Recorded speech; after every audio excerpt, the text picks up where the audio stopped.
Hola, possums. It is crazy to think that we are halfway through the fantasy season.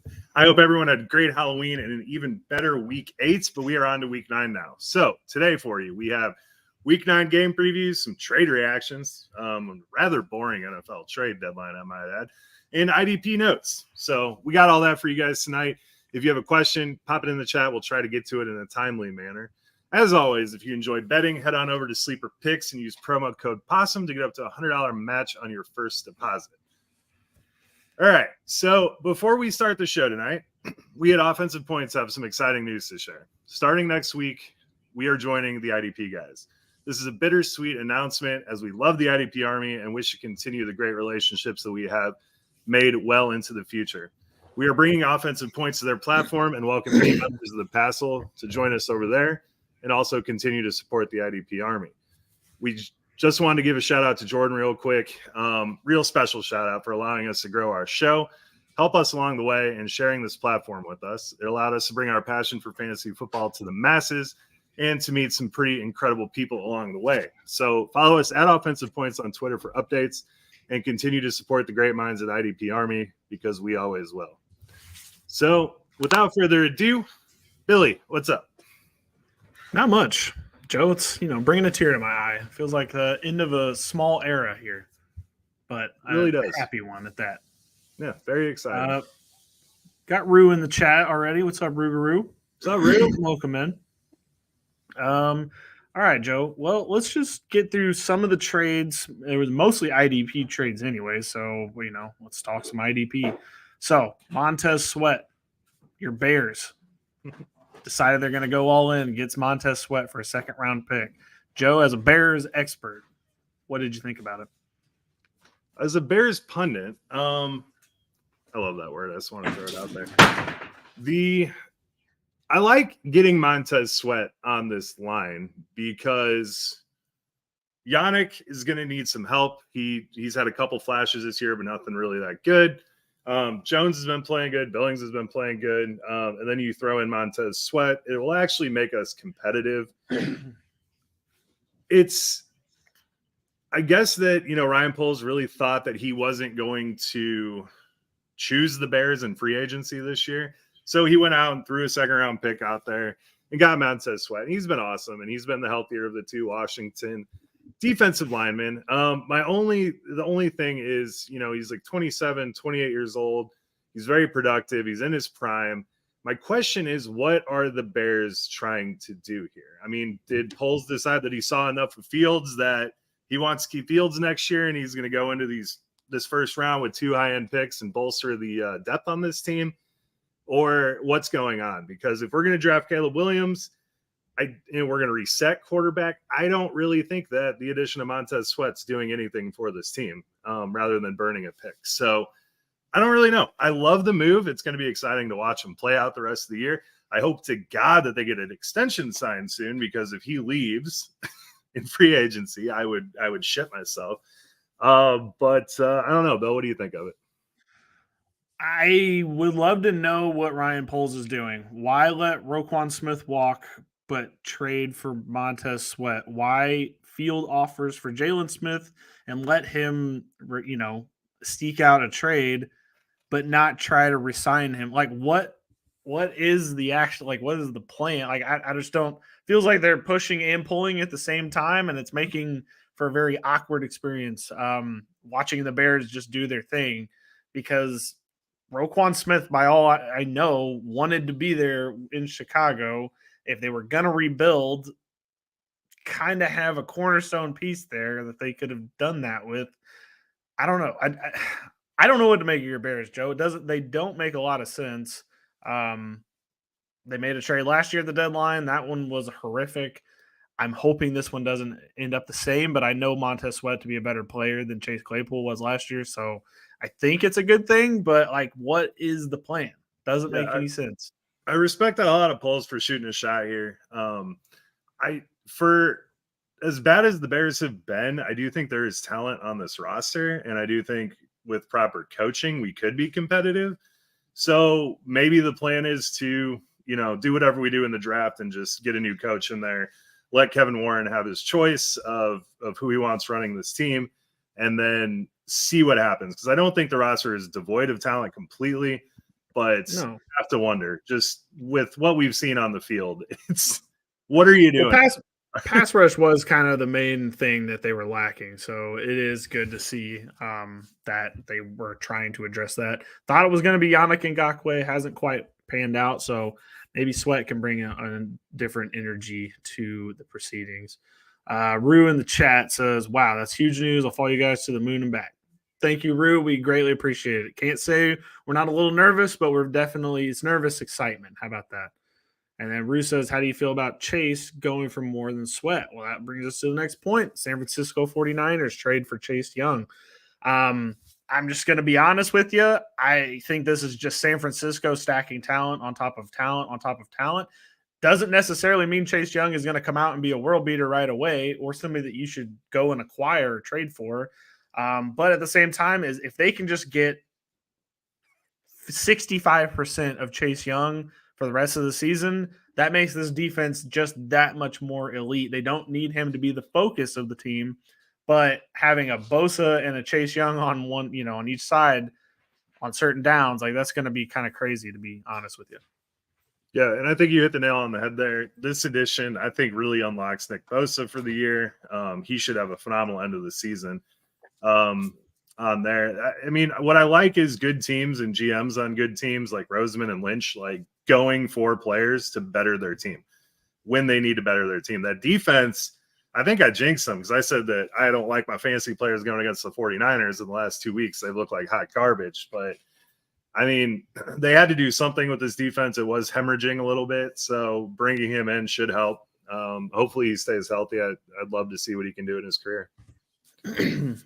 I can agree. And this just is more of what San Francisco wants to do. They know that their secondary is never going to be able to be elite or keep up, but the pass rush, giving the quarterback the least amount of time to make a decision, gives a decent to bad secondary enough time to make decisions and potentially come up with turnovers. So I think that San Francisco has a plan of how they want this defense to work, and Chase Young just fits right into that. I don't think this is amazing for IDP, though. I would not, like I said earlier, would not go out and acquire Chase Young hoping for this to be, his resurgence, because I don't think that's what he's going to be used for. I mean, he had a pretty good game a couple weeks back, and I mean, really, it's kind of a lateral move. I mean, I'm not saying that Sweat is as good as Nick Bosa, but he's going from a really talented line to a really talented line. So I don't think we necessarily see his stats really jump in San Francisco, but if we can kind of see what we saw a while back, then yeah. For sure.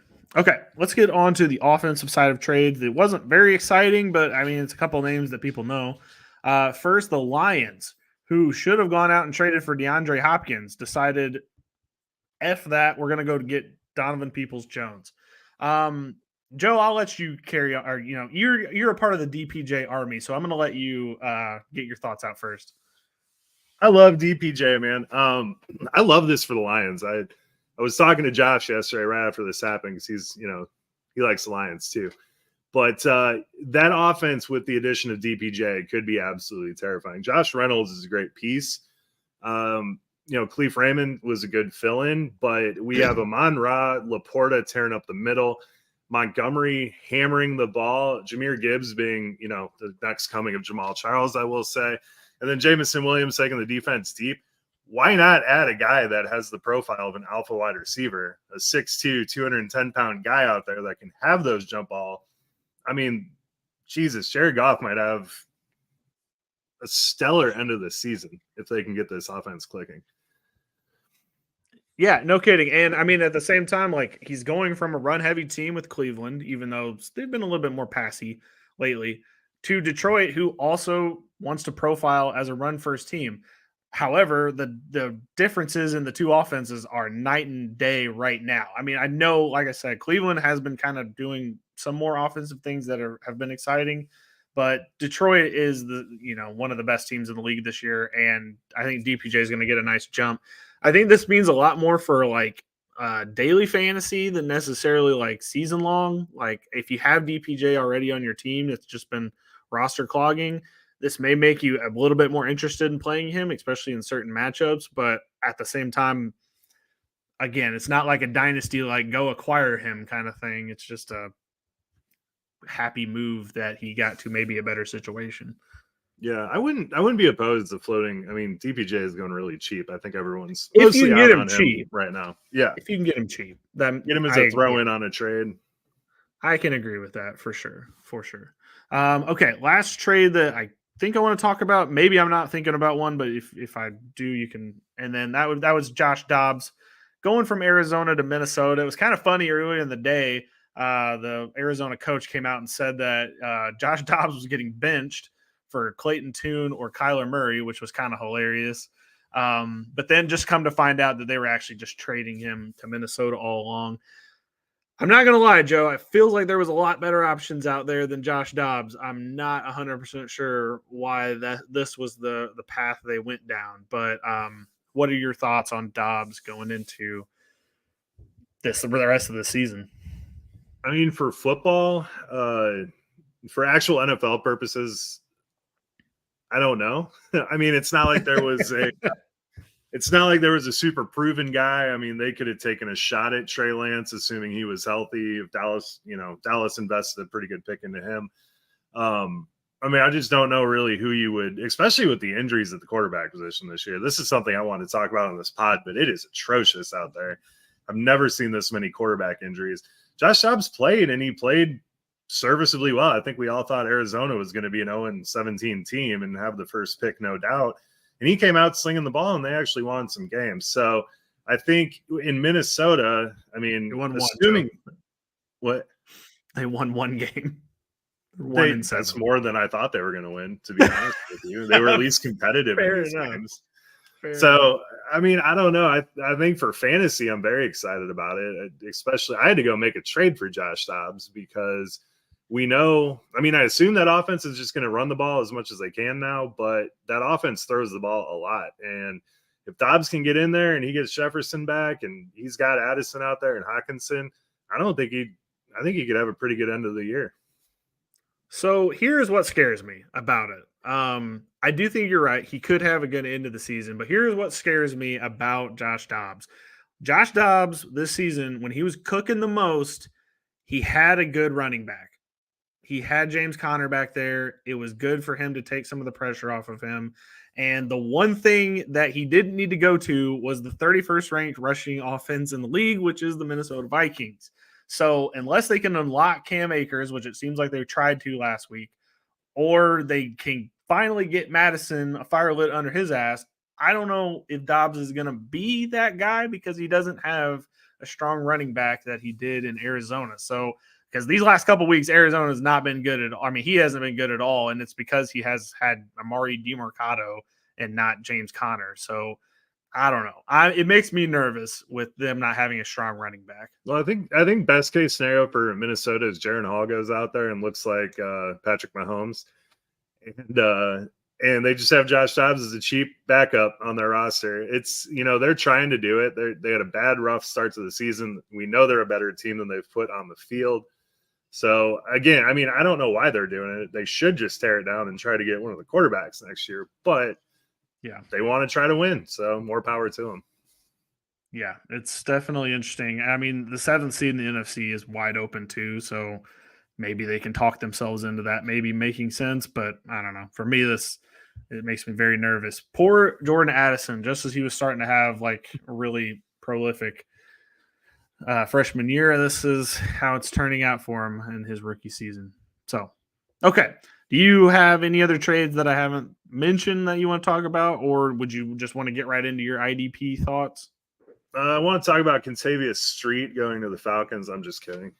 I don't care about that. I was like, man, I don't have any street. The Leonard Williams one to Seattle, I think, is pretty cool.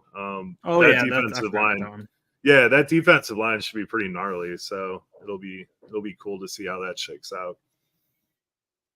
Yep. They signed. Damn, I forgot his name, but they signed him back last week, and this just helps more in the defensive line. Before you get to your IDP news, Josh McDaniel, first coach fired. Joe, the Raiders decided that just randomly at midnight on a random Halloween night. I guess Al Davis was watching a scary movie or something and decided that, or Mark Davis, and just decided I'm just going to get rid of my coaching staff. So the GM, the coach, and the offensive coordinator all canned in the last 24 hours. What's your immediate thoughts on that? I mean, Ziegler and McDaniels had to go. We knew that had to happen. My only thought is, when are they going to stop these insane contracts for these coaches? I mean, basically this year they're paying Gruden, who signed a 10-year contract, and then they're turning around and they're going to be paying Josh for another, 4 years, I think. I was about to say, I think it's 4 years. I would assume Belichick's happy. It's probably good news for the Patriots offense, if anything.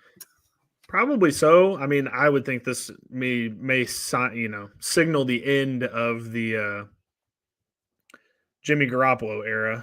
I think it's safe to say he's probably done being his quarterback. And if I was Devontae Adams, I would almost consider not playing for this team.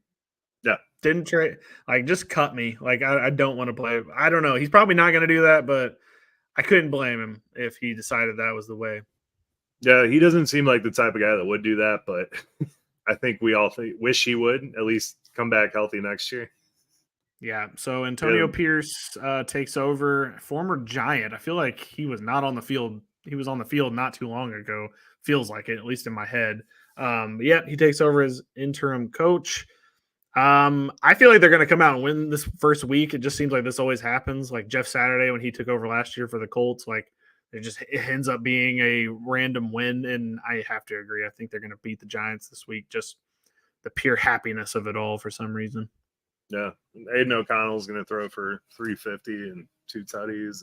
It would be hilarious, to say the least. Anywho, what else you got, Joe? So I just got a couple IDP notes. Basically, Baron Browning was the glue that held the Broncos together, and we had no idea.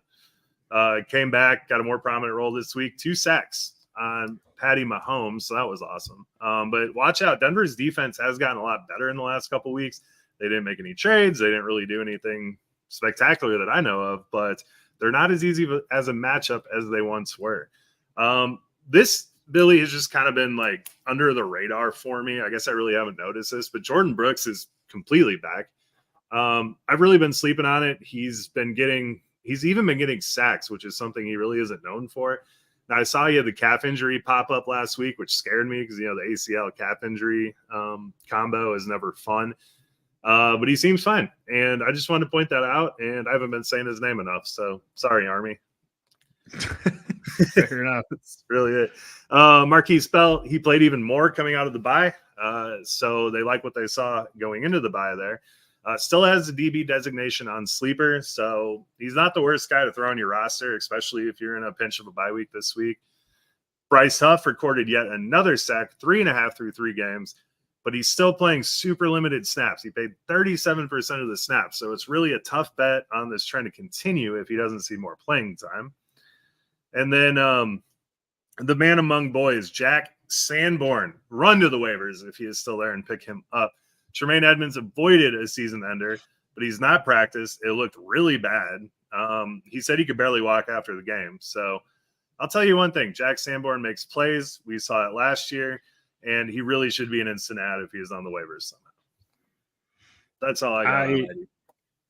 No, I like that. I don't have too much to add. It was kind of a good week for play. I wish Frankie Louvu had told us last week that his mom was going to be at the game. It was the first game that she got to attend to, and he dropped 30 points in fantasy. Yeah. And I was like, well, you know what? That should have been a storyline that his mom, this was going to be the first game she ever watched him play professionally, because that would have been an auto start on Frankie Louvu last week, as the Panthers got their first win, which is also kind of crazy. Yeah, there really needs to be a Twitter that pumps out those random things like that, random facts like that. I know, because that the storylines. Sometimes the storylines carry the day. Screw the Taylor Swift effect. I want the Mommy Louvu fact. Exactly. Mommy Louvu gets all the points. IDP guys know where Frankie Louvu blew up for me in my home league. I know it. we all been waiting for it. The Luvu game was coming, and all it needed was Mama Luvu in the stands watching. Apparently, I got Luvu all off right, waivers, Billy. Sorry to interrupt you. Last nice. week I was scrolling waivers and I saw Luvu and I'm like, holy shit. So I had $100 budget. I think I threw like $70 on him. No one else bid on him at all. I was like, how? I love that. Lose 70% of my budget thinking someone would be on that, but no. That's funny. All right, let's get into the game previews for week 9. We'll start with the Thursday night football game. Joe, is the Titans versus the Steelers. Let's just talk about the Titans real quick. Titans, Will Levis was good? Question mark, question mark, question mark. I can't believe it, Joe. I still will not ever accept that just happened this past weekend. Are you buying the Will Levis hype going into the rest of the season potentially? Yeah, I think I have to, just because he actually threw the ball downfield, which I think was a massive boost to what anything the Titans have done this year. Tannehill has really lost velocity on those downfield throws, so he had some spark there. I mean, DeAndre Hopkins, 4 catches, 3 long touchdowns. He's not Randy Moss, guys, but he's serviceable. I really want to know what happens with Burks and Chig. I mean, Chig's averaging like 4 or 5 targets a game. You would think that would be Hopkins does have that not turf toe. Oof, I don't want to say that. He has a toe injury this week. Didn't practice limited today. He should be fine. But if he were to miss, I just want to see what Burks can do with an actual arm, which is something he has not had in his time in Tennessee. It's true. I just, not to pour water on everybody's parade. I think this was a little bit of the Baker Mayfield effect. It's one of those games where you don't expect the guy to come in and be able to do that. He ends up doing that. And then for the next 6 weeks, people are going to expect that to be the exact same way. And I don't think it's going to be quite the same. And this defense is a little bit more intense of a thing to go. I feel like TJ Watt definitely is going to want to insert his will on young Mr. Levis. And I don't know. I'm going to have to reserve. I will just accept that it happened, in reality, that is what happened. He threw four touchdowns, 3 of them to DeAndre Hopkins, finally unlocked him. And I'm just going to accept that it happened, but I don't think it's going to happen again. I just don't. No, that's fair, man. I completely respect that.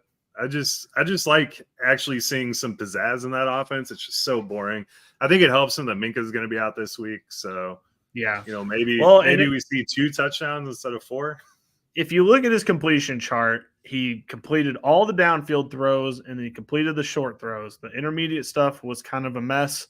But hey, and that's what we thought Anthony Richardson was going to be this year. So, like, if he's going to do that, he's at least on par with what we thought Richardson was going to be. So, I don't know. And I think watching the Steelers this year, I think, the intermediate zone is kind of a place you don't attempt to throw on the Steelers. So, I think if he can follow that same recipe, he could have a big game. I don't know. Let him cook, apparently. All right. So, Pittsburgh. Well, no, we got to talk about Derrick Henry real quick. Okay, go ahead. Talk to him. Talk about him. Because, I mean, he's going to bring it to the Steelers. I'm excited to see this. I hate Thursday night games, and I hate saying this about Thursday night games, but Derrick Henry is going to light up the Steelers this week. You think so, huh? Guaranteed. This is where he gets going? Okay. This is the Derrick Henry breakout game we've been waiting for since his rookie year. I'm just kidding. Jeez. I mean, he had 100 yards last week. That wasn't bad. I still think that he is not long for the starting role for the Titans. But if he's going to do what he did last week, I can't blame you there. I can't say that you're wrong. I think that he might come show out. But, I mean, D-Hop auto start. Treylon Burks is an interesting start. I would at least like to see him with Will Levis at the same time. And obviously you're starting Derrick Henry and young Mr. Levis. Kind of surprised. Didn't expect to be saying that right now, but here we are. All right. Officially on to the Steelers. Don't start either running back. I'm sorry. It's over. I don't want to talk about either one of them anymore, Joe. They both suck. I know I have a fireball bet outstanding that is Jaylen Warren to outscore Najee Harris, and it's probably the saddest bet ever made, honestly, because that is how sad that this competition has been. Najee's not going to get a 25-yard rush, right? Yep, and we're doing fine. We're doing fine. Last week's rush, Joe, you want to guess what Najee Harris's longest run last week was? This is a 20 yards? to 10 game. 20 to 10 game. What do you think his longest rush was? 7 yards. 3. It was 3 yards, Joe. He had 7 carries. His longest one was 3 yards. That is the safest bet I've ever made is him never rushing for a 25-yard rush. It just won't ever happen. He just doesn't have it. And Jalen Warren doesn't either, but I can't do it with these running backs anymore. Sad part is, you out there with Najee Harris, you got to start him. You don't have a choice at this point. So I'm not starting Kenny Pickett. I'm not starting either of the running backs. Deontay Johnson and Pickens are the only two that I'm interested in. Do you have anything else to add to that? Well, back to Najee for a second. When Trubisky was out there, check down true, I saw old Najee Harris. I think he caught like 4 passes in a row in garbage time. And I was like, man, that's really what we want out of Najee Harris. Kenny Pickett just doesn't do that at all. And it drives me bonkers. I really think, what we're seeing here is this is Deontay Johnson's offense, and he's the only guy I feel the least bit confident starting. Pickens had 5 targets and scored that lucky 20-yard touchdown. If he wouldn't have that touchdown, super lucky. Yeah, you weren't getting anything from Pickens last week. So Deontay coming back really put a hamper on George Pickens. We know what he's capable of, but they just do not have a quarterback that I think can support 2 guys. I think that's true. But at the same time, no, I think the Titans win. Titans. Levis is on a roll, man. I'll go Titans with you too. I don't like it. I'd rather see it's going to be a rough game to watch, for sure. Definitely going to have to gamble on that one because that's what's going to have to keep my interest in that one. Okay, let's go across the pond, Joe, to Germany. We have a Germany game. It's one of the most exciting matches of the entire season, and it's in Germany. I don't understand what we were doing here, thinking that this was a smart idea.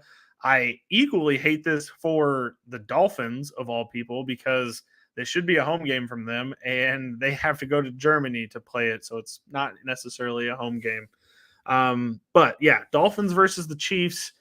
Look, Joe, I don't know who you're not starting in this game. For some reason, the overall game, I think, is going to hit at the under. I don't know what the under-over is. It's a 50.5. Ooh, yeah, that's probably right at where this game probably will end up. But I would probably go with the under. I feel like there's going to be all sorts of shenanigans that happen in this game. But Tyreek's good. Waddle's good. We remember those guys. Yeah. No, the Chiefs play a ton of man coverage, so Tyreek's going to be burning people left and right. Seriously, my only thought here is I really think both offenses are going to just try to slow this game down a lot. So I think we see a lot of Bosa. I think we see a lot of Pacheco and really just trying to keep the other offense off the field. As fantasy, we want to see the Bills-Chiefs matchup from a couple years ago. I don't know if that's actually going to happen, especially traveling all the way to Germany. And I can't imagine just coming off of the flu and flying to Germany. I would be dead. Sounds horrible. Yeah, a bunch of liquid IVs in my water the next day. That would be bad. Well, in Mahomes, that was easily the worst game I've seen Mahomes play, and I know it was because he was sick probably, and there was snow on the field. Whole lot of factors. Mile High, which is a whole different atmosphere to play in. Like, I can see totally what the problem was there. But I agree with you. I think they're going to slow the game. I think there's going to be not a whole lot of points in this game. I think it's going to be, a 20-17 game. I really think that. I think it's going to have a playoff type atmosphere over in Germany. I don't think anybody's going to go crazy. I don't know if Mike McDaniels knows how to play conservative or coach conservative, but this would be definitely a good game for him to warm up on because this Chiefs defense is the truth. Yeah, I mean, I really hope for the love of all things holy that we do see a high-scoring fireworks game. But, yeah, I mean, everyone has a good matchup. I mean, Rashee Rice is a phenomenal matchup. Dolphins aren't there. I mean, I don't think David Long is going to stop Travis Kelce. Pacheco, I don't think – I mean, he's just going to bowling ball his way. anywhere. And then on the Dolphins side, I don't think there's a bad matchup either. Don't start Durham Smythe. Nope. Don't start Durham Smythe. Don't do it. You think Taylor Swift's going to go to Germany, Joe? She is not. She is going to the South American part of her tour right now, Billy. You should know. Oh, yeah. I forgot the South America. Joe, I'm appreciating you for knowing Taylor Swift's tour dates, to know that she's going to be in South America and not in Germany for this game. I appreciate that, Joe. With all that being said, I think the Dolphins are going to win. I really do. And we're going to do this. I think Finns too. I just think a respiratory illness flying across multiple oceans. I don't like it. Well, one ocean, but you get it. So big, it might as well be two. Plus, to be honest, after this week is the Chiefs' bye week. So yeah, like let's not go crazy in this game. Just limp into the bye. Everyone get good, and we'll figure it out for sure. All right, on to our regularly scheduled games. Rougarou said you got to dip out. Always a pleasure, fellas. Rougarou, we will see you on the other side, good sir. Rue, have a good night, man. Seahawks versus the Ravens. Joe, the Seahawks have not been impressive through the air yet this season. Jake Bobo seems like a revelation, which is just hilarious. He's never going to get the respect he deserves as far as his projections go, but it feels like he's always going to catch a touchdown, or last week run a touchdown, just bizarrely enough. But in this game, I think you're good with Kenneth Walker, even though he's a little banged up. I still like Zach Charbonnet as a in desperation flex. Tyler Lockett's good. DK Metcalf's good. And eventually JSN is going to be the best rookie on this team. It's Jake Bobo right now, but eventually JSN will take over Jake Bobo and be relevant. And don't start Geno Smith. He does not have it this year. Yeah, I agree with you. I mean, JSN is a great story. He got the touchdown last week. 3 catches, though. You cannot trust him starting in your lineup. I think if they're going to beat the Ravens, it's going to be run down your throat and let DK Metcalf actually be physical, which I don't think I've ever seen him actually be physical in a game, but he's going to have to against the Ravens. In reality, what's going to happen, it's probably just going to be a Tyler Lockett game, and you're hoping for a big play from Metcalf from the Seahawks. Yeah. No, I think you're completely right about that. All right. On the Ravens side of the ball, Lamar's obvious start. Mark Andrews, obvious start. Say Flowers, obvious start. Past that, though, I'm not as sure. Gus Edwards feels like the best, but Justice Hill seems to be still getting enough work just to be annoying enough to keep you thinking about it. And then the other receivers, I know that Harbaugh says that he's liking what Rashad Bateman's doing, but as far as fantasy goes, I don't. So, I don't know who else you would want to play on this team.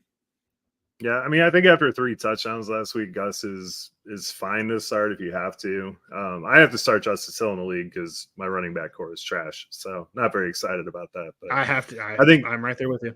Yeah, I think Zay is going to have a monster game. Seahawks not good against slot guys, and I think they're going to try to get Zay inside and actually get him in some space in this one. So I love Zay. Yeah, I think you hit the nail on the head. I think Gus, you probably have to start after the 3 touchdowns, but I don't like it. Yeah, it's just it felt a little bit fluky last week, if I can be honest with you. Not something you're going to be able to count on from week to week, especially because that's usually Lamar taking all those touchdowns. It's usually Lamar stealing the 3 touchdowns, but at the same time, I think he's got to be locked in as your starter. Ravens win, but this is going to be a good game. You think it's going to be a good game? I do. These teams are good. I think for a football perspective, it'll be solid. Fair I don't enough. like the fantasy implications of this. That's fair. Okay. I love the Ravens, Bill. I'm going to go with the Ravens. Okay. Sounds good. We're 3 for 3 on agreement here. Yeah, which is a dangerous game. Makes me think I should put a parlay in this weekend just for whatever we both agree on. Yeah. All right. On to what should be a garbage game. That is the Cardinals versus the Browns. The Cardinals are switching QBs. Seems like Clayton Tune is going to be getting the start. I don't trust him at all, 0%. So I would bench any Cardinals pass catcher. Michael Wilson's banged up as well. I saw he popped up on the injury report today, which just further scares me. I don't want any part of this offense. They may pop off, but a Clayton Tune, Amari DiMercato, gang does not make me feel good. Trey McBride is the only one I feel good about. Yeah, that's what I was going to say. Is I think you can start Trey McBride, especially with where tight ends are this year. Yeah, for sure. That team is just sickening.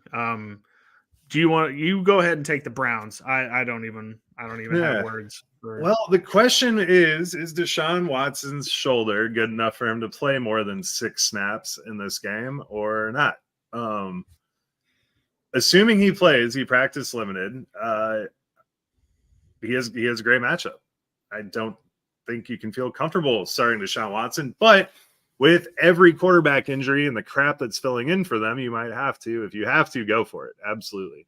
Amari Cooper, Cardinals are not stopping anyone through the air. We saw PJ Walker actually really connect with him. He's averaging about 10 targets a game. So he's good.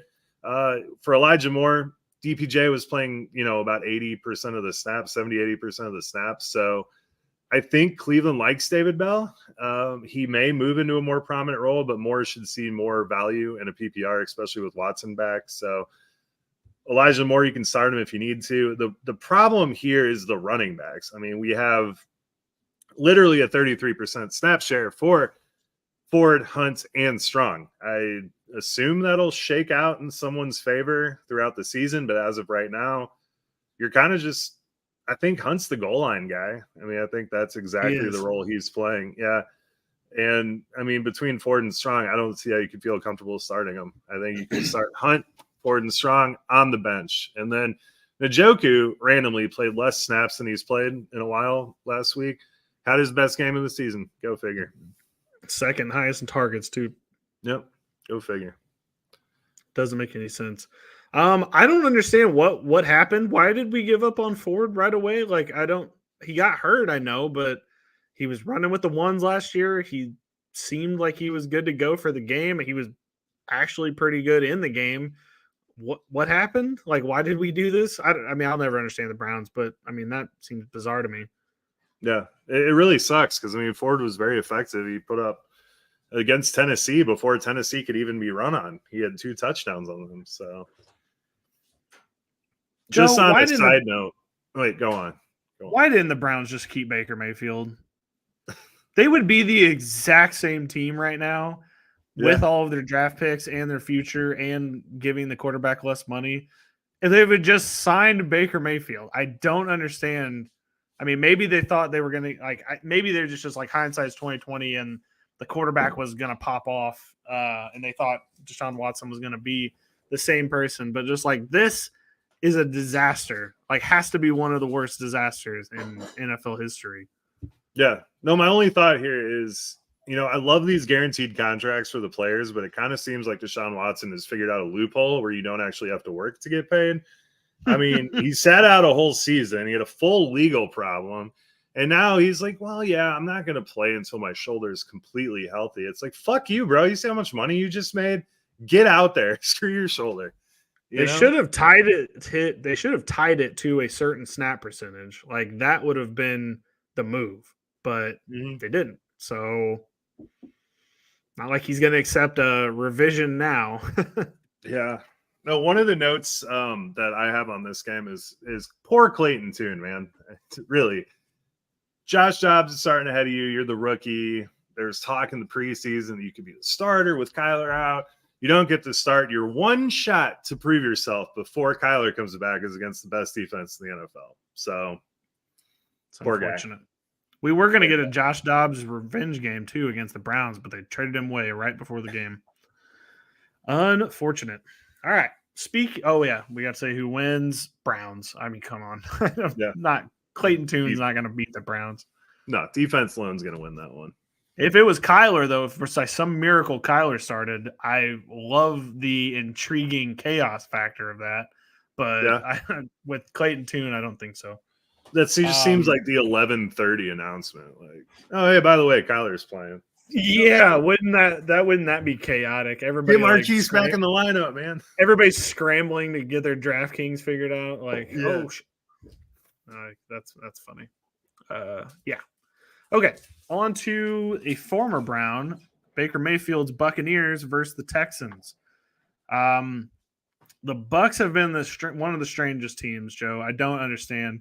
Last week's Hail Mary, it's the first time I've ever seen the quarterback make the ball go all the way to the end zone, and not a soul tried to catch it.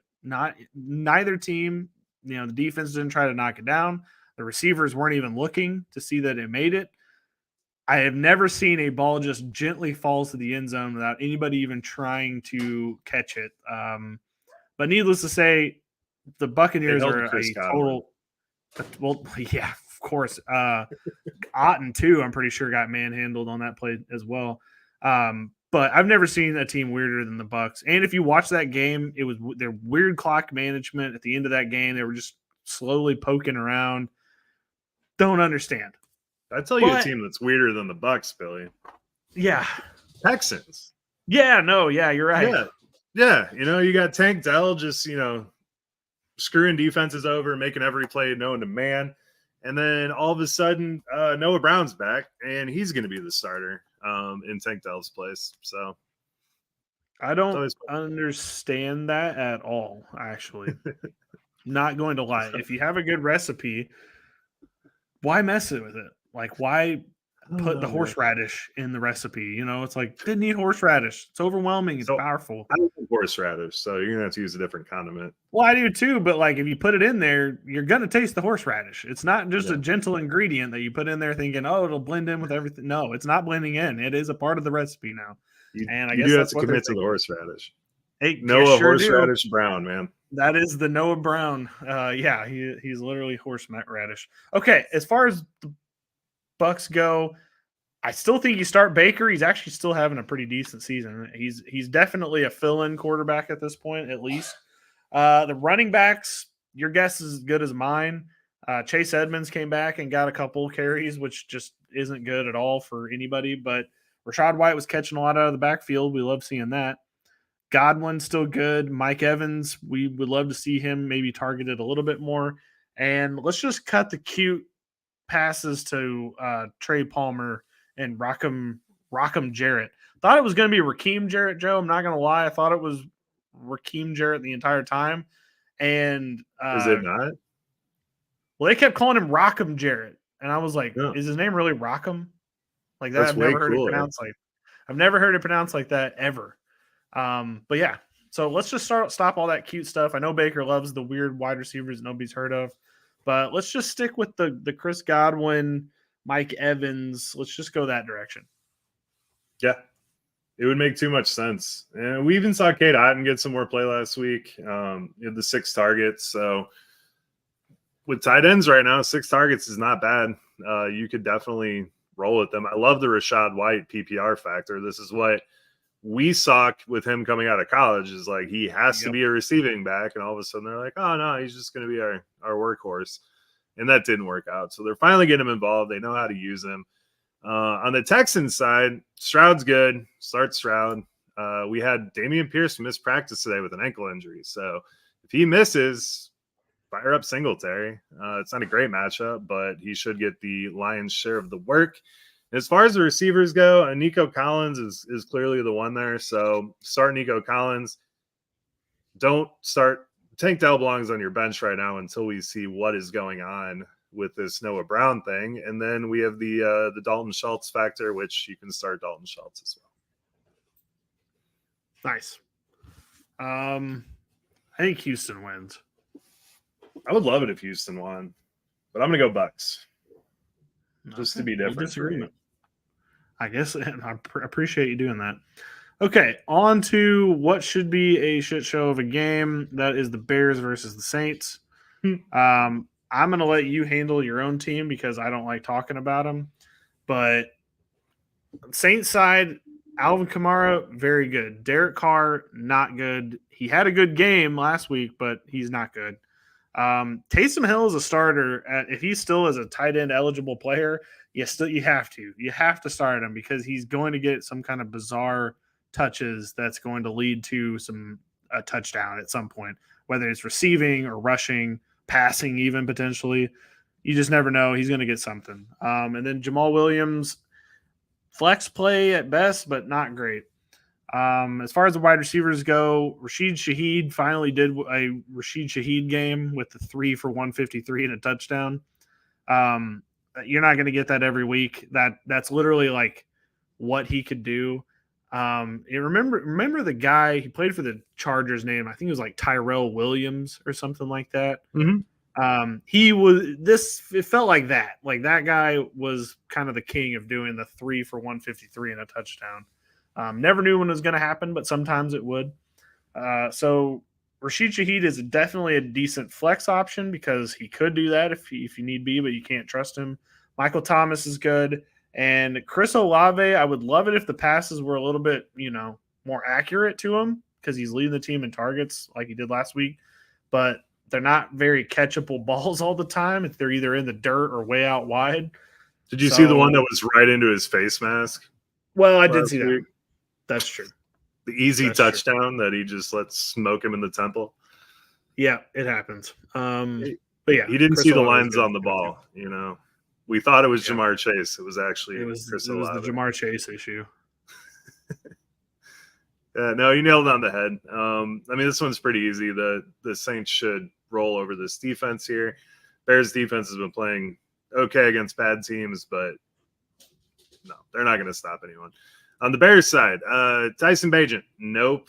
Deonta Foreman, I guess you could start him. He's got a really tough matchup. And lo and behold, who scores the rushing touchdown last week? Darrington Evans out of the backfield. So, unbelievable. This team makes no sense to me at this point. Roshan had some really strong runs, but they're not committed to featuring him. Maybe we see that a little bit more. Foreman looked like the best running back, Joe, and they didn't unleash him until the second half. I don't understand it. Yeah, I mean, dude, I couldn't tell you what their plans are. I don't see how you can feel comfortable starting any of those guys. DJ Moore, you can absolutely start him. They're going to get him involved. I think Bagent last week when he was being interviewed said, we're going to get him more involved. I really want Fields to come back for this offense. He should have gone on IR and he probably should have had surgery, but the man's fighting for his job. So we're going to deal with this Tyson Bagent crap for a while now. And then Darnell Mooney you can't start him. Cole Kmet looked awesome. I think Cole Kmet's the lone bright spot on this team that you can feel confident starting. But even then, I don't feel comfortable starting Kmet. So that's fair. Saints win. Start at your own risk. Yeah. I don't have anything to add, Joe. I'm just doing Saints win. Yep. All right. On to the Vikings versus the Falcons. Man, I hope the Vikings win, but man, they've got an uphill climb. So Jaron Hall's probably going to start. I doubt they start Josh Dobbs right away. It seems like that would be a tough matchup to start right away. But in his stead, I don't think I could tell anybody to play him. I know Will Levis just cut this defense up, but I just don't think Jaron Hall can do the same things. Running backs wise, Cam Akers is slowly but surely taking over this backfield at 2.1 yards at a time because he's just not as good as he should be, but he's better than Alexander Madison. So slightly. So I think this eventually will be Cam Akers' backfield, but it's going to be a slow 2.1 yard at a time climb to get that starting job. So both running backs, flex consideration at best if you haven't already gotten rid of them. On the receiving side, TJ Hawkinson, obviously start him. Jordan Addison and KJ Osborne also seem like good options, and then nobody else. Yeah, I think KJ Osborne's dead to me right now. I don't love it, but he I would assume Brandon Powell actually got some work with Jaron Hall when they were practicing together. So probably maybe he's the guy of the two. But I mean, I think Addison, they're going to try to feature him. Hawkinson's fine. Yeah, I don't really know. Let's talk about the Falcons, which are mildly better. finally, what we've been asking for all year, Taylor Heineke gets to start here. So that's good news for everybody on this team. Even though Arthur Smith just loves getting everyone involved. He's the me of the NFL. He's like, yeah, everyone just come hang out. Everybody, come on. Let's get everyone involved. Everyone have a good time on there. So I love Heineke. Against this defense, he should be just fine, especially with the status of quarterbacks. Bijan, 78% of the work last week. He's just fine. Let's just hope he doesn't have a headache. Algier, I don't know how you could feel confident starting him. He might score a touchdown or he might leave the backfield. We don't really know, but I do think Bijan is in control of that one. As far as receivers go, I like London. I think Heineke is going to make London very usable. So get him back in your lineups if you can. And then as far as Scotty Miller and Van Jefferson and Mac Hollins go, they're going to get targets for some reason, but you're not starting them. And then, Billy, did you see the play where Jonnu Smith threw to Michael Pruitt and Kyle Pitts was the blocking aspect of that play? Yep, that was they called that one the Arthur Smith. That's literally the Arthur Smith in the playbook. That is what the play call is. It's called the Arthur Smith. I mean, Kyle Pitts can probably throw better than Jonnu and catch better than Pruitt. So he probably just should have thrown that ball. Yeah, but why utilize their talents, Joe? Why utilize their talents? Why do that? That doesn't seem like the Falcon way. Why do that? I don't know, man. I mean, I think with the way Pitts has been used, you gotta start him at this point. Jonnu, he's getting the playing time. I want to see how the chemistry works out with Heineke and these two guys. I don't know if Ritter just had a thing for Jonnu and that's what was making him so effective, or if they're actually dialing up throws to him. I don't really know. So I would start Pitts if you can. I would hold off on Jonnu this week. Well, hopefully Heineke can just tell who the good players on the team are and throw them the ball. Like that would make sense. London, the leading receiver, London, Pitts. Yes, and Robinson. Well, last week the leading receiver was Kadero Hodge. So, Lord only knows. Oh yeah, I forgot to name Hodge. Well, yeah, because nobody even knew he was on the team, Joe, until last week. I would love to see his percentage started on DraftKings, by the way, Kadero Hodge, because I'm sure it was really small. Man, what sucks, Joe, is I think the Falcons are going to win. You think? The Green Lizard. Yeah, I do think losing Grady Jarrett's going to hurt them more than we're understanding, but yeah, let's go Falcons, Bill. We're just going to agree on all these. Yeah, it's going to. I was trying to make a case for the Vikings, but I really don't have one. I'm sure it's totally going to work. All right, on to the Packers versus the Rams. Listen, Joe, Jordan Love sucks. I'm sorry. I know that we shouldn't go off of one person's first year, and I know that Packers fans just say the RELAX thing and, give him time. No, he's not good. He's not going to be good by the time they have to give him a second contract. No, I'm done with this Jordan Love nonsense. Honestly, because Aaron Jones popped up back on the injury report this week, of course. Can't have a normal Aaron Jones week. It just always has to be on the injury report. So he's probably a starter if he's at least healthy enough to play, but wide receiver wise is a total crapshoot. Jaden Reed seems like the guy I like the most, and Dubs also at least is an end zone threat. But between Christian Watson, Dontavian Wicks, AJ Dillon, they're going to get the ball thrown to him. It's just not going to be accurate because Jordan Love, like I said earlier, sucks. So I wouldn't start anybody on this team other than Aaron Jones and maybe Jaden Reed if you're desperate. There's a lot of flex players in here, but you have to be on some desperate injury bye week nonsense to consider playing these Packers. Yeah, no, it's definitely not ideal. I mean, they came out to say LaFleur said that they're not sure that Jordan Love is the future. As far as the running backs go, I mean, start Emmanuel Wilson at this point. Packers, at least see what the hell you got in this kid. I want to see it for real. And then I like Dobbs this week. I think he's definitely got the apple of Love's eye. So I think if you're stuck at wide receiver, you can start him. I don't, he's not a high upside guy by any means, but 4 for 60 and a touchdown. I don't think it's out of the realm. I would on just that take one. the under on everybody on this team. You'll probably be wrong on one of them, but the rest of them are going to hit. Yeah, you'd probably be just fine, especially against the Rams. Speaking of the Rams, did McVay try to end Stafford's career last week? Did anyone else Felt get like it. that? It kind of seemed like that's what Felt he was like trying it. to do. Yeah, he's still not practicing. I don't think he's going to be out there. So I think you got Brett Rypien and Is that how you say that name?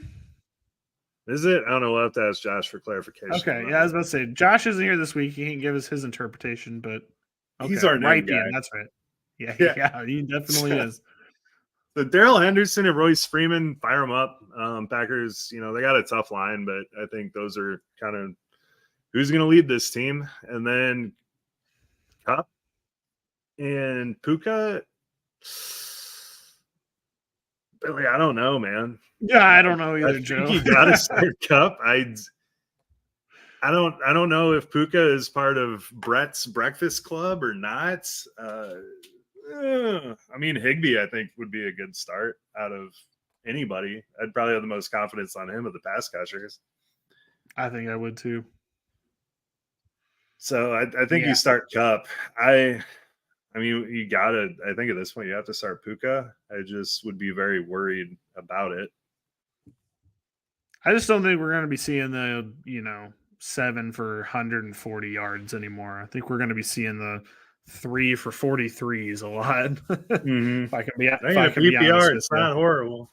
Yeah, it's not, and it's definitely serviceable. But man, yeah, that's not good. I can't believe we're watching Jordan Love versus Brett Rypien. Oh, this is the NFL, baby. Yeah. So I'm sorry, Joe. I think the Rams win. I can't trust Jordan Love. I don't think he's very good. I will trust Brett Rypien and at least McVay over the Packers. I can't do it. Yeah, I'm gonna trust Jordan Love this week. I think he's got it. More power to you, Joe. Not confident about it, but okay. On to the next game with a riveting quarterback matchup. That's Washington versus the Patriots. Look, I don't understand Mac Jones at all. The first game he played this season was amazing. He's put in a couple of other good performances against the Bills is notable in my mind, but he is just not it. I don't understand what they're going to do. This quarterback draft class this year is pretty good, but there's simply not enough new quarterbacks to go around. Like there is like 4 or 5 good ones. I don't know how you're going to decide what 4 or 5 teams those go to because there's probably like 10 to 15 that need to at least consider a second quarterback or another change. The Patriots are one of those. So this week, I'm not starting Mac Jones at all. Ramondre is a good flex play. He's supposed to be an RB2, but he's only getting used as a flex play. Zeke's decent to not good, and then there's 0 pass catchers because Kendrick Bourne was the guy, torn ACL. Now he's out. I still like the idea of Demario Douglas. It's eventually going to work out probably, but I can't trust it with Mac Jones throwing the ball. Yeah, no, I like Demario Douglas. I think he's part of their future plans at this point. Juju's not it. Devontae Parker he's in concussion protocol now, but he hasn't been it this whole time. So I think Kendrick Bourne and Demario Douglas are kind of what they are assuming is going to be the wide receivers on this team going to next season. And Kendrick Bourne just tore his ACL. So I think Douglas is going to get a lot of targets. You could start him this week if you have to. If you have a better option, obviously start him over. We're talking deep leagues here. And then, Hunter Henry should get – I would assume he'd be the most targeted player this week. But Sure. Who knows? Yeah, who knows? I mean, I think Mac Jones is going to have a good game. I mean, Sweat and Chase Young are gone. Yeah, Joe, but he isn't good against anything. The Dolphins, he wasn't good against. That was last week. I mean, the Commanders made Justin Fields look like an all-pro. Look like freaking Fran Well, Tarkenton back there. That's a good point. Maybe it's like a certain team kind of thing. Yeah. I don't know. I think you could roll with Mac this week if you had to, but I'm with you, man. I don't trust it. Just at all. as someone who is in quarterback hell right now in a league, I would be happy to have Mac Jones on that team. Fair enough. Well, honestly, going to this next team, Sam Howell is actually a decent option. He is going to get sacked so many times this season. I'm surprised he's not already hurt. Maybe this should say more about Sam Howell, Joe, that he's taken this many sacks and not gotten hurt. Maybe that's what the lesson we should be taking out of this is he is just made of iron. The fact that he might have just jinxed this dude. Well, maybe I have, but it hasn't worked yet. So I mean, if me saying something is going to change things, then by all means, I guess. But 400 yards last week, that's nuts. That is nuts. And Dotson finally broke out. We saw what we saw in the preseason. Everybody's bench. Yeah, on everybody's bench. So, I mean, maybe they have some momentum there. Maybe they have some chemistry. I think McLaurin's an easy start here on that one. Logan Thomas probably is a decent start. The running backs, dude, I don't know. Brian Robinson is just ain't it. He ain't it. I thought he was going to be it. He ain't it. Antonio Gibson ain't it. Chris Rodriguez, not it. So don't even think about those guys. Yeah, what a game that's gonna be. That is definitely they should have hid that in the late window and just put it underneath whatever the game of the week is. Oh, it's Eagles Cowboys. Yep, should have put it in that late window. You could have hid this one from the world. Commanders win. Yes. Well, no, I'm going Patriots, man. Nice, I like that, Joe. Sticking up for the country. All right. On to the Colts versus the Panthers. Panthers coming off of a big first win. I cannot say it was overly impressive. I thought the Texans lost it more than the Carolina Panthers won it. But the defense was pretty good. Look, Bryce Young seems to be getting better every week. He came back and decided that Adam Thielen's still his guy after the bye. They came back. Adam Thielen's still the guy. Liked everything from Adam Thielen. Jonathan Mingo is clearly the number 2 on this team with Chark coming up in the rear. I wouldn't start a tight end on this team. I know that Tommy Tremble scored the touchdown, but they're just kind of throwing him out there in goal line packages anyway. Chuba Hubbard is officially your starter on the offense on running as a running back. That is not something I wanted to be saying at this point because Miles Sanders is on the team for 4 years. But it does not look like Miles Sanders is going to be on this team much past this season, I would think. Seems like you wouldn't do this to him if you were planning on having him be a big part of the team going forward. But Chuba was out there, and I think they just I don't know what is better about Chuba than Miles Sanders. Maybe Bryce Young is just more comfortable with him, but yeah, that appears to be the way that it goes. Rasheem Blackshear got more runs than Miles Sanders last week. So if you have Miles Sanders, you're just you're drawing dead, as they would say in poker. Yeah, no, for sure. And I mean, they're paying Sanders a ton of money, so I would assume that they're going to get back to running him into the ground. This might be a health thing, especially if people are dropping him.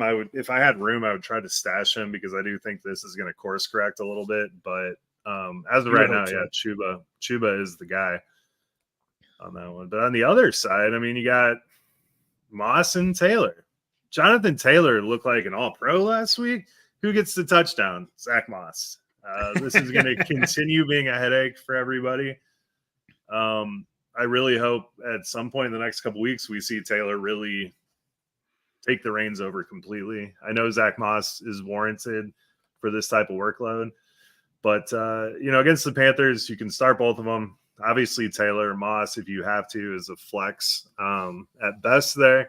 And then Gardner Minshew, fire him up, man. He's just going to keep throwing the football and throwing the football and throwing the football there. And he loves him some Michael Pittman.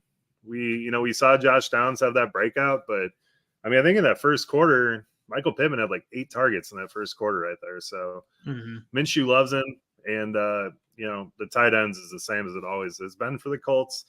Ogletree had the long touchdown, but don't even think about it. It's hard to start him. And his name is Andrew Ogletree. Last week we were saying Alec Ogletree, which is a defensive end for the Giants like 4 years ago, but his name is Andrew Ogletree, and it just confused the hell out of us because, this was totally Josh doing this, confusing me with the names, but it's Andrew Ogletree, as I found out. Yeah, we were and rolled. I'll defend Josh there. That was me who said Alec Ogletree. So, oh wow, yeah. Joe, Josh I rubbing screwed off up on the you a name little for bit. once. Yeah, go Okay, figure. well, fair enough. No, I saw Drew Ogletree, and I was like, "Who the hell is Drew Ogletree?" And I found out that's how we got confused last week. Makes sense.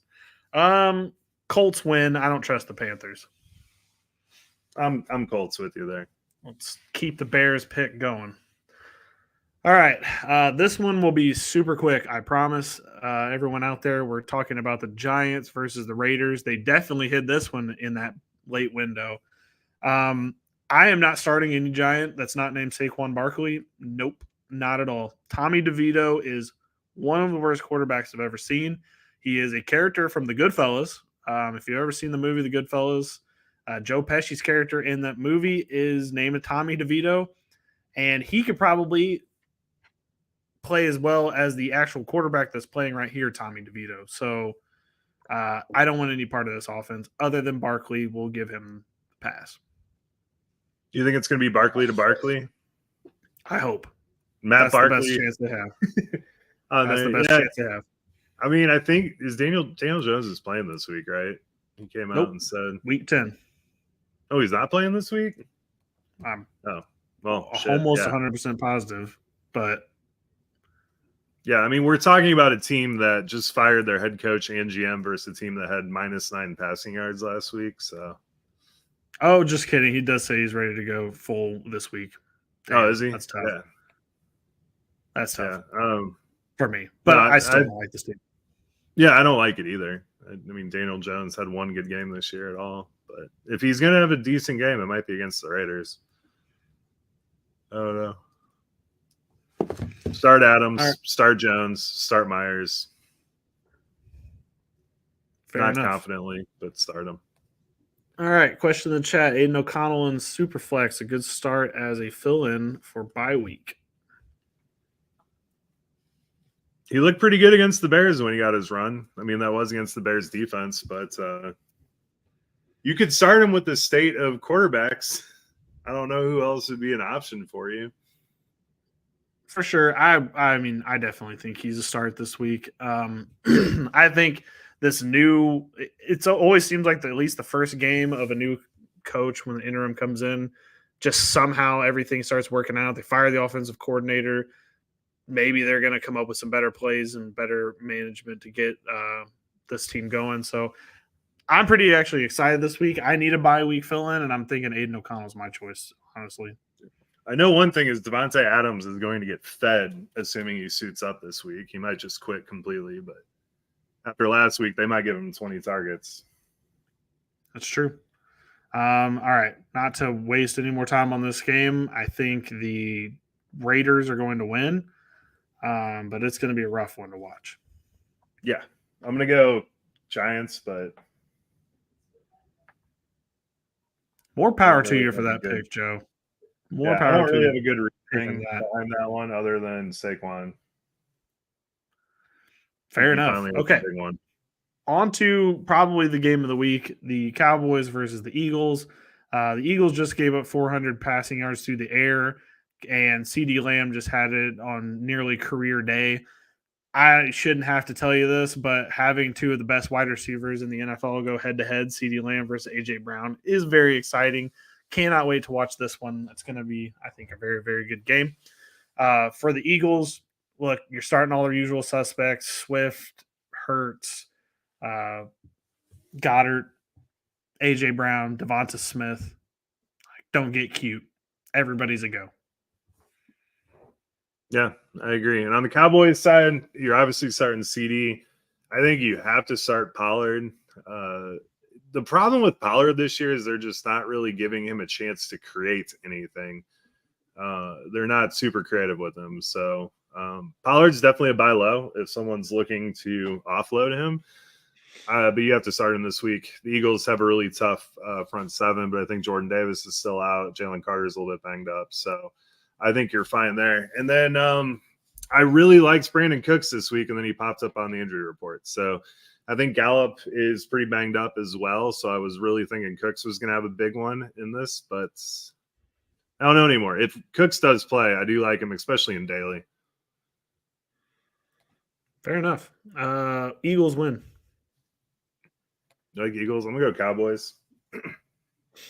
Sounds good. I wouldn't have wanted that one in the parlay anyway. All right, on to the Sunday night football game. That is the Bills versus the Bengals.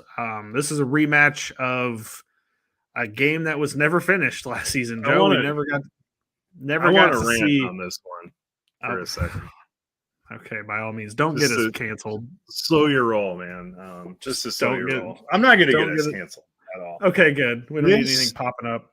This game being on a Sunday night is such ridiculous horseshit. It's not that the game itself is being played on here. It's the fact that they have been hyping this game up for weeks. Damar Hamlin almost died. I don't know if I need to remind anybody that, and I'm not being some PC principal here or anything, but this dude almost died. And we saw when Damian Harris went down last week or a couple weeks ago, how shaken up Damar Hamlin was on the sidelines. But this dude almost died in this game, and they have been playing the highlights for Sunday Night Football. Just, oh my God, everyone's all emotional, and oh, this game's going to be so emotional. This game's going to be blah, blah, blah. Yeah, no shit. The guy almost died, and you are trying to profit off of this game and hype this game that much. It's horrible. Absolutely horrible. Shame on you, NFL. Fair enough. On ESPN's homepage too, it does say why Damar Hamlin and Tyler Boyd are looking forward to seeing each other again. So it's definitely the bulk of the media. Look, we didn't get to see the ending to this game last week or the ending of this game last year, so it was going. I think it was going to be one of the games of the year. If we did get to the end of it. On the Buffalo side of things, Josh Allen, pretty obvious start. Gabe Davis is actually weirdly trustable now. Haven't had that in the last 2 seasons that we've all been hoping for the breakout, but I think you can finally trust him now. Stephon Diggs is always going to be trusted. Don't need to worry about that. Khalil Shakir came through. He played a very good role last week. He was kind of taking all of the tight end looks a little bit, but look, he was creating through the middle, and I kind of liked him. Actually, I think it was more of a Cole Beasley role, but it was coming through. I liked it quite a bit. And then Dalton Kincaid in his first stint as the sole tight end, liked him too. So if they can keep those all cooking, I'm a big fan of this receiving core. And then James Cook is just a perfect complement. Probably not ever going to get a touchdown from him. It's going to be tough to see that happening. But at least the yardage wise, you should always get a little something from him. Do you think Lenny's going to play this week? They said they were going to activate him on Sunday. It's hard to think that he is. I'm excited for him to be on this team because Latavius Murray has not been the guy they've wanted him to be, and Leonard Fournette should be. But no, I can't see him being. I got to give Latavius Murray credit though for being 32 and still being as good as as effective as he is there. Do you see Adrian Peterson wants to come back, by the way? Oh, does he? That'd be awesome. 35-year-old Adrian Peterson. Just keep him coming back. Just let him do his thing. It would be hilarious. I mean, he is a cyborg. He could come back. No, put him on the 49ers. I just want to see that. Yeah, do it. All right, on the Bengals side, Burrow start. That secondary is pretty banged up, so T. Higgins and Jamar Chase should get right back to business. And I don't know. T. Higgins might have a little emotional breakdown this game. Might be a little afraid to drop the shoulder, if you will, after last year. But I think he's fine. You can fire him up. And then Joe Mixon, he kind of he looks good. He has burst again randomly. I don't know what happened or what kind of drugs he's been taking. It's obviously joking. But, but he actually looks like a different running back now, and he literally getting all of the work. We need a reckless speculation sound. We need Josh to get on that. The reckless speculation. Yeah, just for when we're gonna drop out a random random weird drug theory, we can just go ahead and just reckless speculation it, and then we'll be like, you know what? That's fine. You can say it now. Yeah. I think the Bengals win. They seem like they're on a roll right now. Yeah. I'm with Bengals, and they need this win too. Well, the Bills do as well, but Bengals. For sure. I just had to get my rants out on that one, Billy. I'm sorry. Fair enough. If Josh was here, I would be way more concerned at where it was headed, but I trusted you with it. All right. The Monday Night Football game is one team is very, very electric, and the other team is the Jets. So, look, we can get through the Jets pretty quick here. Breece Hall is the guy. He is the guy that you want on this team. Garrett Wilson has also put a very respectable effort in. I appreciate him going out there and doing the thing, despite Zach Wilson being Zach Wilson. I don't trust Alan Lazard. His yards last week came at very situational times, especially in that overtime, or not overtime, but the drive to get it to overtime. So I don't think I trust that a whole lot. But I think you got Garrett Wilson. I think you got Breece Hall, and I think that's it. I like it. This could be the legend of Zach Wilson right here. I'm kind of feeling him having a monster game. Chargers stink, so I mean, at least through the air, so I could definitely see it. Oh, that'd be amazing. So I think you start Josh Palmer. I think you're obviously starting Keenan Allen. You're obviously starting Austin Eckler. Justin Herbert's good to go. Gerald Everett. Do you have the status on Gerald Everett? There's one guy. Last I heard he was playing, but then again, I thought Daniel Jones wasn't playing, so maybe I'm just completely. Yeah, not really any news. We saw Donald Parham look okay filling in for him. I don't think I would trust that one, but yeah, start all your Chargers this week. Yeah. I will say this. It is something to, a little bit dampen things. The Jets hold opposing secondaries to like their lowest fantasy season. I think that's happened the last 4 weeks. Given last week it was against the Giants, and I forgot I think they played another bad team in there too. But they have been holding teams to their worst fantasy receiving stats. So something to keep in mind, at least. I know the Chargers should be, bulletproof, but, something to keep in mind. It's a very tough matchup. I just think for how much they throw, you kind of have to trust them there. Yeah, you definitely have to. Chargers. Josh Hall asked, starter sit Dameon Pierce or Royce Freeman. He says it's hard out here. Well, Dameon Pierce didn't practice today, so if he misses, just go with Royce Freeman. That was easy. Yeah. There you go, Josh. You should pay attention. Dameon Pierce had a TD called back last week. Sad. It was sad. Definitely sad. And Dameon Pierce has just had that kind of a sad season, I feel like. He really has. For sure. Very disheartening. Right. That's week 9, Joe. Very excited. Easy peasy. Very, very much so. All right. Thank you all for listening out there. We greatly appreciate it. Josh, I think it's hilarious that you just happened to show up here at the very, very end of the show to make your presence known in the chat. We greatly appreciate you watching each and every episode all the way through. Just not chatting this whole time, apparently. Joe, do you have anything to end this off with? This is kind of a sign-off of sorts. Kind of a sign-off. IDP Army, it has been really good. We love all of you. It has been awesome spending all this time with you. We hope we see you on the other side at the IDP guys, and we hope you guys continue to support IDP Army as well. So looking forward to seeing you guys out there. We'll be back next week. For sure. Good night. And thank you again, Jordan, for everything that you did for us getting us started. We greatly, greatly appreciate it.